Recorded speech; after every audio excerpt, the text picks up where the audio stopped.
It is not uncommon to hear people say about honest people dying poor, or to say, in order to succeed in this world or in this life, you have to be sharp. And sometimes people even try to justify what they know is wrong, but they want to make it sound like it's right.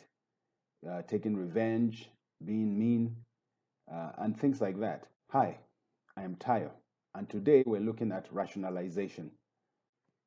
In psychology, rationalization is a defensive mechanism used to justify and explain controversial acts or feelings by seemingly using rational arguments or logical arguments to avoid the true explanation behind that act or feeling. This is done to make the act and feeling consciously tolerable or even admirable and superior by reasonable means. Neutralization is defined as a technique which allows a person to rationalize or justify a criminal act or unethical behavior. Matzer and Sykes worked together to create the neutralization theory. They claimed that people can engage in crime and at the same time consider themselves as members of conventional society. People are in a state of drift between criminal and conventional behavior. And so they feel perfectly okay to operate unethically in one dimension and return back to conventional society and behave like respectable members of society, and totally justifying their unethical or their criminal behaviors. As Danny Levy stated, we will rationalize anything into an excuse to indulge in whatever it is that makes us feel temporarily satiated. Neutralization theory was forged to explain how criminal offenders take part in rule-breaking activities while refuting their culpability or blame. They include the denial of responsibility, denial of injury, denial of victim, condemnation of the condemner, and the appeal to higher loyalties. Denial of responsibility is when somebody who engages in a criminal act or an unethical act argues that whatever the act was not their fault, and they simply deny responsibility. And they will blame it on anybody else. Maybe the way I was raised, my parents never gave me certain things, and that's why I have behaved this way. In some cases, we have people who will claim because they were abused, that's why they are abusing others. In some cases, some people will claim because I am very poor, I did not understand what it meant to have certain resources, and so I mismanaged that resource. And in many cases, the person will simply outright deny it wasn't me, just like Shaggy's song, it wasn't me. And this simply, of course, is neutralization. If you're in charge of a department, if you're in charge of an activity and something goes wrong, you cannot deny responsibility. And even in management, if you deny responsibility concerning what happens in your department or under your supervision, then you are claiming that you are irresponsible and you're incompetent. The second is the denial of injury. And denial of injury is the argument given by someone who has carried out an unethical act or committed a crime. And they basically try to justify or neutralize by claiming that whatever they've done did not harm anybody.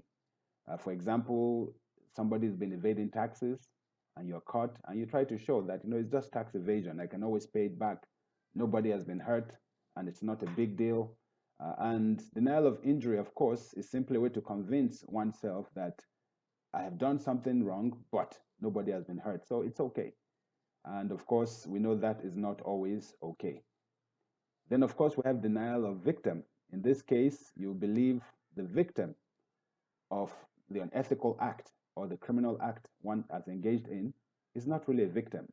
It is more like you are claiming that it's a revenge.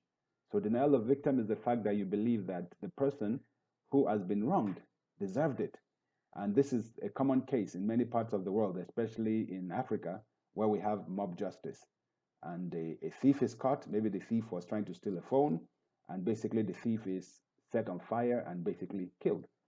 And so we claim that thief deserves it. And that is simply denial of victim. The fourth is condemnation of the condemner.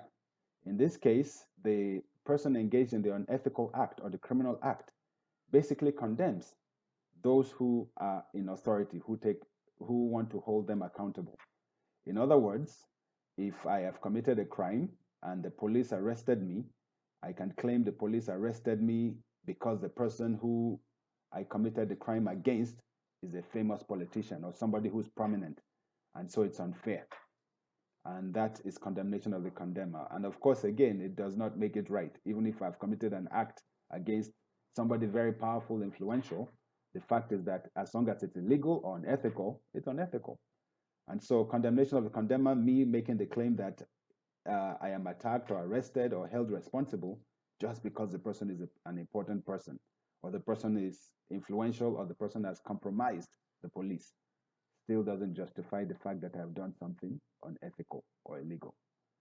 The fifth, of course, is appealing to higher loyalties, whereby somebody who has committed a crime or engaged in an unethical behavior tries to justify that behavior does not truly represent them, but they've just done it because of the situation they're in.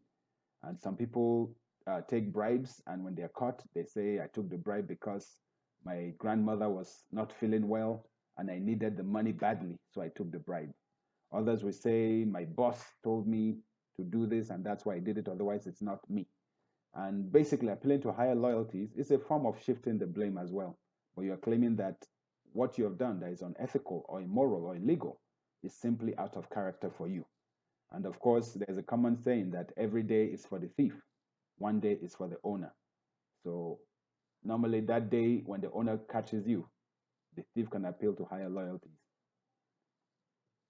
From domestic violence situations where the perpetrator accuses the victim to situations whereby you find a rapist accuse the person raped of dressing provocatively. You find that rationalization has been used in different areas of life. And in organizations where there's institutional corruption or systematic corruption, you find that rationalization is used as a way to justify what is going on. We have that belief to make things happen in Africa, to move documents, to get people to do things, you need to bribe so that it moves.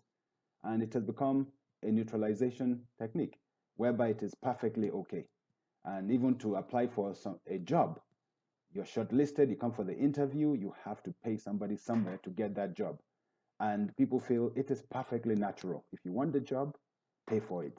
If you want to run for political office, you have to buy the vote. You have to bribe people. You have to know the right people.